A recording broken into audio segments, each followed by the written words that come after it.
اللہ اکبر اللہ اکبر اللہم صلی علی محمد وعلی آل محمد کما صلیت علی ابراہیم وعلی آل ابراہیم انکا حمید مجید اللہم بارک علی محمد وعلی آل محمد کما بارکت علی ابراہیم وعلی آل ابراہیم انکا حمید مجید۔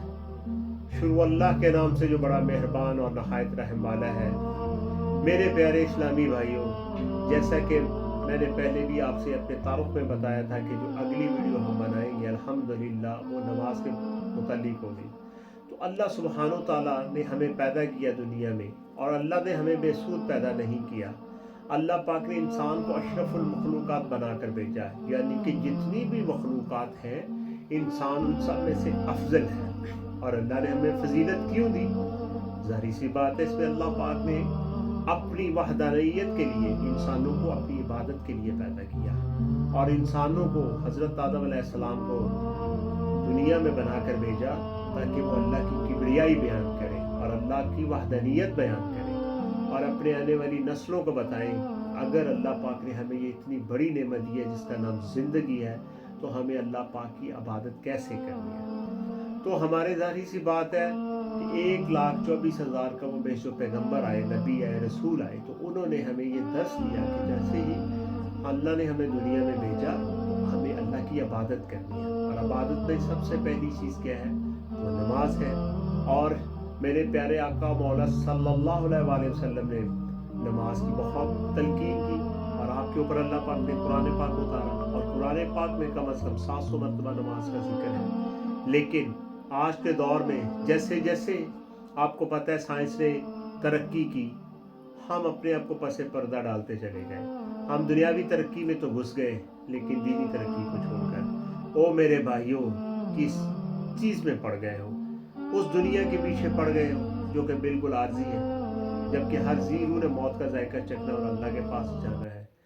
جیسے کہ اے لوگوں، آپ کو پتہ ہے کہ اللہ تعالیٰ قرآن پاک میں بار بار فرما رہا ہے، اور جگہ جگہ پہ اللہ پاک نے فرمایا ہے، اور نماز کا ذکر ہے، اور نماز کو تو چھوڑنا ہی نہیں چاہیے۔ آپ دیکھیں، ویسے تو ہم کہتے ہیں جی ہم غلامی رسول میں موت بھی قبول ہے، ماشاءاللہ بڑا اچھا نعرہ لگاتے ہیں، اور حضرت علی کے بڑے نعرے لگاتے ہیں، حضرت امام حسین علیہ السلام کے بڑے نعرے لگاتے ہیں۔ آپ مجھے صرف یہ بتا دیں، میں آپ سے ایک کویسچن کرتا ہوں، کیا کبھی کسی نبی نے کہ آپ سرکار صلی اللہ علیہ وسلم نے کسی صحابہ کرام نے زندگی میں کبھی کوئی نماز چھوڑی؟ کیا حضرت علی رضی اللہ تعالیٰ عنہ نے نماز چھوڑی؟ آپ کی تو ایک نماز قضا ہو گئی تھی، تو آپ سرکار صلی اللہ علیہ وسلم نے آپ سے پوچھا اے علی بتاؤ نماز قضا پڑھنی ہے کہ ادا پڑھنی ہے؟ اور آپ کو سب کو پتہ ہے کہ نبی پر صلی اللہ علیہ وسلم کے اشارے سے اور اللہ کے حکم سے سورج واپس آیا، یعنی کہ نماز کی فضیلت بتائی گئی کہ نماز تو ادا ہی پڑھنی چاہیے۔ اور ہم جو انسان ہیں کہ کن چیزوں میں پڑ گئے؟ دنیا کا مال اتنا پیارا ہو گیا کہ مجھے مال ہی اکٹھا کرنا ہے، اور میں مال کے پیچھے اتنا لگ گیا ہوں کہ میری نمازیں چھوٹ رہی ہیں۔ وہ اللہ کے بندو ایک سجدہ ہی تو نہیں کیا تھا ابلیس نے، اور اس کا کیا قصور تھا؟ اور اللہ نے سجدے کا حکم بھی کس کو دیا کہ اپنے بنائے ہوئے بندے حضرت آدم علیہ السلام کو کہ اس میرے بندے کو سجدہ کرو، لیکن اس نے انکار کیا، اور اللہ پاک نے اس کو ابلیس کا لقب دیا، اور تا قیامت وہ ابلیس ہی رہے گا۔ تو کیا ہمارے دلوں میں یہ خوف ہی نہیں کہ دن میں 5 ٹائم اذان ہو رہی ہے اور ہم غفلت کے مارے کام پہ لگے ہوئے ہیں، 2 کو 4، 4 کو 8، 8 کو 16، اور دنیا کو ہم نے اپنی زندگی سمجھ لیا؟ کیا ہمیں آخرت کی فکر نہیں ہے؟ بار بار بتایا جا رہا ہے، ہمیں بار بار تلقین کی جا رہی ہے کہ قبر میں سوال ہوگا، حشر کے دن اللہ پاک سوال کرے گا۔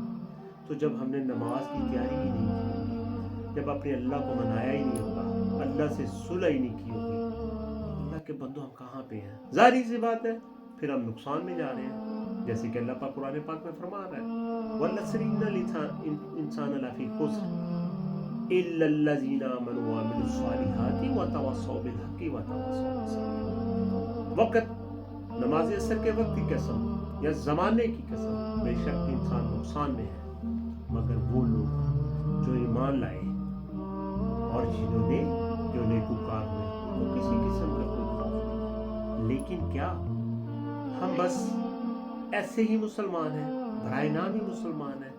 وہ اللہ کے بندوں، نیک کافر اور مسلمان کے درمیان فرق ہی نماز کا ہے۔ ہماری فرض نمازیں گزرتی جا رہی ہیں، لیکن ہم بالکل اس کا احساس نہیں ہے ہم لوگوں کو۔ آپ مساجد میں جا کے دیکھیں کہ آپ جمعے والے دن تو مسجدوں میں رش ہوتا ہے کہ اللہ پاک نے صرف جمعہ ہی ہمارے لیے اتارا تھا، کہ اللہ پاک نے یہی کہا کہ صرف جمعے والے دن جو ہے جو اس کی پوچھ ہوگی، باقی نمازیں ہم چھوڑ دیں۔ نماز کا چھوڑ دینا گناہ کبیرہ سے بھی کبیرہ گناہ ہے۔ تو جس نے اپنی نماز قائم کر لی وہ انسان تو ٹریک پہ آ گیا، اور پہلی تو ٹریک پہ آنے کے لیے نماز کو ہی آپ نے ظاہری سی بات ہے، اگر نماز نہیں پڑھی تو ہم کہاں پہ جا رہے ہیں؟ اللہ کے بندوں، ہمیں اپنے ارد گرد، اپنے بھائیوں کو، اپنی فیملی کو ہمیں یہ تلقین کرنی ہے کہ نماز نماز نماز۔ ہم ان گھروں میں کیسے سو سکتے ہیں جس گھر میں بے نمازی ہو؟ اور آپ کو پتہ ہے اللہ سبحانہ وتعالیٰ نے فرمایا کہ جس گھر میں یہ نماز نہیں پڑھی جائے گی، جس گھر میں یہ نماز کی عبادت نہیں ہوگی، وہاں سے تو اللہ تعالیٰ کا رزق میں بھی وہ ظاہری سی باتیں کبھی آئیں گی، وہاں پہ رحمت کے فرشتے پھر کیسے آئیں گے؟ کہ جس اللہ نے ہمیں پیدا کیا، ہم لا الہ الا اللہ محمد الرسول اللہ کے بعد ہم نے سب سے زیادہ بار بار نماز کی تلقین کی ہے۔ مؤذن دن میں 5 دفعہ کہتا ہے آؤ کامیابی کی طرف، آؤ فلاح کی طرف، آؤ مسجدوں میں، وہ بار بار کہہ رہا ہے۔ کتنے کو لوگ جاتے ہیں؟ ہم کس چیز میں پڑ گئے ہیں؟ تو خدا را مسلمانوں نماز کی طرف آ جاؤ۔ جیسے ہم دوسرے لوگوں کو دعوت دیتے ہیں، ہم دوسرے کاموں کی دعوت دیتے ہیں، دنیاوی کاموں کی دعوت دیتے ہیں، کم از کم اپنے ذمے 5 لوگوں کو لے لیجیے، 5 لوگوں کو نماز کی دعوت دیجیے۔ اور میری آپ سے یہ التماس ہے کہ اگر آپ کی نماز قائم ہوگی تو انشاءاللہ آپ کے اور موت کے درمیان جو جنت اللہ پاک نے رکھی ہے وہ صرف موت کا ہی آپ کا سفر ہے۔ جیسے ہی آپ نے اللہ تعالیٰ نے انسان کی روح قبض کی، الحمدللہ اس نماز کی صدقے آپ کی قبر بھی منور ہوگی، روشن ہوگی، اور آپ کو آخرت کی تمام بھلائیاں ملیں گی۔ اور آج کے بعد یہ مصمم ارادہ کر لیں کہ انشاءاللہ ہم نے خود بھی نماز نہیں چھوڑنی، اور اپنے اہل ویال کو بھی نماز کی تلقین کرنی ہے، اور اپنے اہل محلہ کو بھی نماز کی تلقین کرنی ہے۔ السلام علیکم۔